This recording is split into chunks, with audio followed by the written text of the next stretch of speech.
Day 2 of vlogging my wife.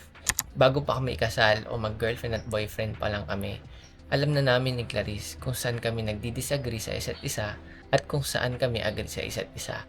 Nalaman namin ito na mahalaga bago ikasal para makapag-adjust kami kapag kami ay magkasama na sa isang bahay o mag-asawa na. I-share ko nga pala sa inyo yung napag-usapan namin kagabi, which is ito yung mga malalaking bagay na agree kami sa isa't isa. Buti na lang pareho kaming matipid, kaya hindi kami nag-aaway sa mga gastusin dahil pareho nga kami matipid. O sige, magsimula tayo nung college tayo. Ano yung mga tinipid natin? Diba, pagkain. Food. Oh. Ay, talagang titipid talaga ako. Hindi ako makakain. Sa pamasahe, minsan, imbis na mag-jeep tayo, gusto mo, lakarin na lang natin. Oo. Pag walkable naman. Walkable sa'yo, ano eh. Walkable sa akin, minimum naman. 1 hour na walk eh. Kaya ang payat natin nun kasi lagi tayo naglalakad. Damit! Ikaw ba? Bumibili ka ba ng damit nun? Hindi. Binibilan ako pero hindi kasi hindi ako mabili ng damit. Tsaka wala rin talaga. So yun guys, ito lang pag umuupo kami sa dalawang sopa na ito. Ayun ang lagi na mapagkikwentuhan namin. Kasi alam nyo, paikot mo dito, 360 mo dito sa ano na, 360 mo na ba? Yan. Hindi pa eh. Kita mo Yan lang naman lang. Yan. Mapapansin nyo guys, no? Wala kaming, kung Wala napansin nyo, comment down below. Comment down below. Wala kaming TV. Wala kaming Yan. TV. Pero ako kasi una nagsabi noon, 'di ba? Mm, Nagsabi ako na na sana wag na lang tayo mag-TV kasi madalas na nagti-TV, hindi nag-uusap. Eh ayoko noon ganun. Tsaka hindi rin tayo pala TV talaga. Kaya ako nag-agree. Kasi, hindi rin naman ako mahilig manood ng TV. Kung manonood man tayo sa cellphone na madalas. Nalaman namin doon na normal ang disagreements at agreements sa isa't isa.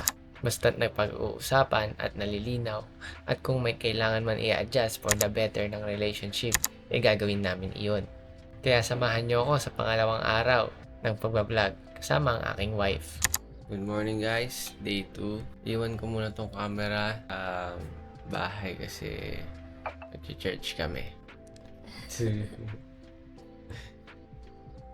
Mapuyat. Pag umaga, nagtitimpla kami ng kape. Nag-iinit siya ng...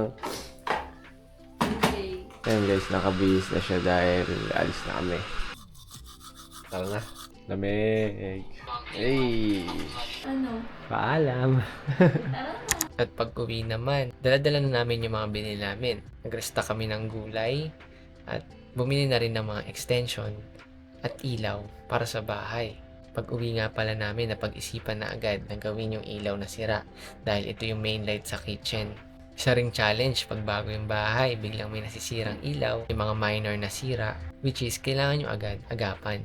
Tingnan nyo tong kisame namin ngayon. Kaya update. So, nasira yung ilaw namin dito sa my kitchen. Though may reserba pa naman kaming ilaw, ayan. But yung main light, nasira. So, bumili kami kanina sa Ace Hardware ng ilaw. Kasi yung nabili namin sa online lang, so walang warranty. Ito na lang, para at least may 1 year warranty daw.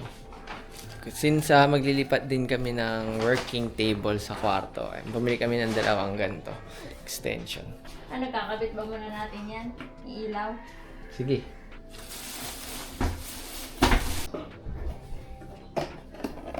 At kinulang pala kami ng electrical tape.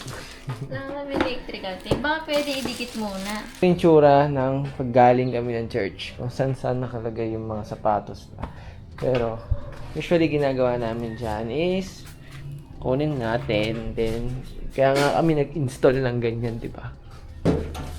Para may lagayan kami. Pato, yan lang siya kadali. Pero sa totoo lang, in reality, minsan kinakatamaran namin. Electrical tape! Yan! Magagana na. So, time na para kay kabit natin. Ano natin, yung ilaw, tayo lang kabit. Testingin mo. Uy. Uy. Lalo hindi na siya Tanggal. Dito nga pala sa unang 3 buwan na pagbukod namin, na-realize namin na mahirap din mag-maintain ng bahay. Maraming dapat i-adjust at marami dapat ayusin. Pagod na daw siya maglinis. Kada linis naman namin ng bahay. Parang gumugulo ulit, no? After ilang days. Pag weekends, guys, mas busy ka ba ng weekends? Pag weekdays kasi, ako yung nag-uugas ng pinggan. Kasi hindi na ako makausap. Hindi na siya makausap sa work niya. Sobrang busy niya. Kaya, ano na siya. Nag-ano tawag doon? Nagkukusa siyang magugas ng pinggan. Pag nakita niya ako, nakagampi niya. Unti-unti na ako nagbababad ng mga kawali. Ito yung disagreements namin eh. Ayokong pagkakain, gusto ko magpahinga muna mga 30 minutes. Siya, pagkakain, last na subo. Aanihin agad yung pinggan sa lababo. Tapos, parang ayaw maipag-usap mo. Gusto kasi parang kain mo. Kasi, let me explain. Kasi, wala ka ng pagkain. Yung mga pinagkainan mo, may mga mumu doon, titigas siya. Siyempre, kukwentuhan pa kayo. Isipin mo, 30 minutes. Let me explain. Ako kasi pagkain ko, bubuhusan ko ng onting tubig yung pinggan. Para, yun na yung time ko may pag-usap. Nababad na siya. Okay, let me explain. Relevant ako. Okay. Imbis na, pagkatapos mo kumain, nagugas ka na ng plato, malinis na ang lababo, malinis na ang lamesa, tsaka ka makipagkwentuhan para wala ka nang iisipin, mas masusulit mo ang kwentuhan.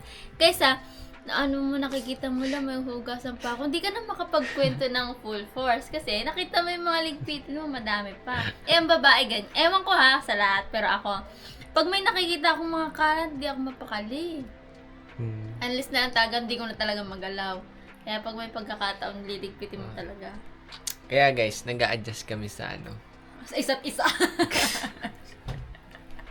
There's always agreements after disagreements.